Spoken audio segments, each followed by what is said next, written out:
Hey everyone, how's it going? Thanks for joining us on my YouTube channel today. If you don't know me already, my name is William Tackett. I'm a black belt in Austin, Texas, training at Brazilian Fight Factory.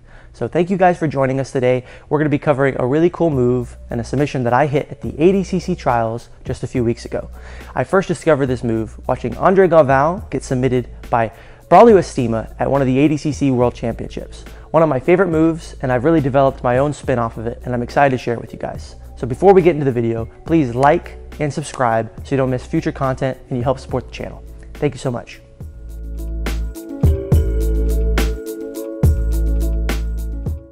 All right, everyone, so we're gonna share my move today here on my laptop. This is the move that I hit in my first round of the ADCC Trials. I was able to get from top side control to that inverted triangle. So let's go ahead and get into it. This is me here on top in the red, white, and blue rash guard, and here's my opponent here on bottom in the white rash guard. So I was able to step over the head and get this inverted triangle finish here on top. All right, everyone, so now we're going to get into this move here. We're going to practice the inverted triangle. My youngest brother, Caleb Tackett's going to be joining me for this move. He's going to be my partner. So first I'm going to have him laying on my back, laying on his back, facing away, and go ahead and scoot this way just a little bit, in side control, but he's facing away from me. So it's tough for me to flatten him out, maybe even tough for me to take his back because he's shelling up here and he's not letting me cross to mount or even work some of my attacks here when I would normally have him flat in side control. So what I need to do first is I have this seatbelt control here. So I have my hands wrapped around his neck, his shoulders, and his head here, and I'm going to be controlling him just like this. Now I'm going to shuffle my way up towards his head. Now the reason I'm going to be doing that is because I need to start getting closer to his head so I can clear it with my leg. So we're going to shuffle our knees a little bit closer towards their head, and I'm going to release my figure four or my seatbelt here. Now what I'm going to do with my seatbelting hand that would normally be controlling his head, I'm going to post in his armpit here. Now the more I can open up this space between his elbow and his side, the more clearance I have to step my leg up and over. So if he has his elbow really close to his side, for me to step over his head and his arm, it's gonna be really difficult because one, this hand's here blocking when I try to step, and two, I'm not able to get into that space that I need to finish this inverted triangle. So whenever you have the seatbelt here and release, just post straight into the armpit, and you're gonna wanna open up that space a little bit with your hand. Okay. Now once I'm going to step over, I'm going to replace my hand with my foot. So notice how my foot is now doing the same thing that my hand once was. It's keeping him from dropping his elbow to his side, and it's basically taking that space away now to where I can start setting up my inverted triangle. Now the whole time I'm controlling this arm. So there's a few ways you can do that. Once I clear the head, I like to just grab my tricep and post with my hand and open up that space. When I step over, I like to change to either a Kimura grip here, or you can look for just like a bear hug here on the arm, but you need to get good control over this elbow. But I like to initiate that control as soon as I post my hand in the armpit. Step up and over. Now I'm not just gonna fall to my back. If I fall to my back here, I'm at the wrong angle. I'm actually going for an arm bar here. I need to fall to my side, to this direction, and not only just fall to my side, but kick my leg that I'm posted up on with my weight on my knee. I need to kick it out to that direction, because if I just fall to this side, now notice how all of his weight is laying on top of my leg, and there's no way my leg's really stuck here. So instead, whenever I fall, I'm going to kick my leg to this direction here. So I kick it and then I fall.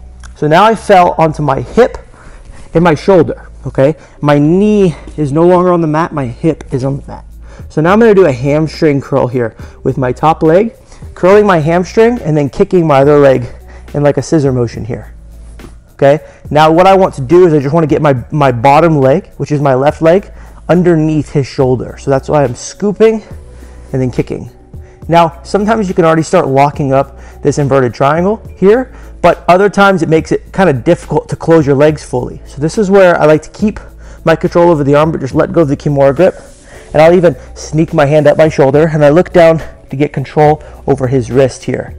Now I'm going to pull that towards me so that I can start cinching up my figure four here. That way I make that gap closer. If his elbow is open and his shoulders are wide, it makes it difficult for me to lock a figure four. But as soon as I make that gap that would be in between my legs around his neck smaller, then I can close it a lot easier here. Okay, So now that I lock my figure 4, I'm going to reach down and look for my foot. Now, I know that not everyone's going to be able to do this because not everyone's as long or flexible as others. But if you could just reach down and grab your own ankle or your foot, I'd recommend grabbing your ankle, because if you grab at your foot, you might hurt your ankle. So grab right at your shin bone or your ankle here. And then now you can finish from here. But like I said, some people can't do this. So what we're going to do instead is I'm going to switch my arms. I'm going to build a base up onto my elbow here. Still controlling this arm the whole time because I don't want him to roll away. This control helps keep him flat and helps maintain control of this arm. That way I can always switch to attacks from here. So once I switch, build a base onto this elbow, post, build a base to your hand. Now I'm going to rock to my knees. Now what my goal is here is to bring my heel, this heel, closer to my butt because I was wanting to reach it with my hand. So I build my base here. Now it's a lot closer to my butt than what it was, and I can push my hips back to where my hips get even closer to my heel, and then it makes it easy for me to reach down and grab it because I'm able to sit back onto his head and then reach back and grab it. Now once I get my ankle, I would recommend controlling the arm again, falling back to your side, and then now we land in the same position that we did before. Again, if you can just reach and grab it, that's good too. So now what we're going to do is we're going to bring our knees together. We're going to bridge our hips, extend our hips here, and pull the heel as close as we can to our butt. Imagine that you're chopping his neck off here. So in order to do that, I'm using this outside leg to reinforce this chop over here. So the more I pull it, the more that chop goes into the side of his neck here. Now I can extend my hips, knees touch together, and then flex your hamstrings all at the same time to get your finish in this inverted triangle.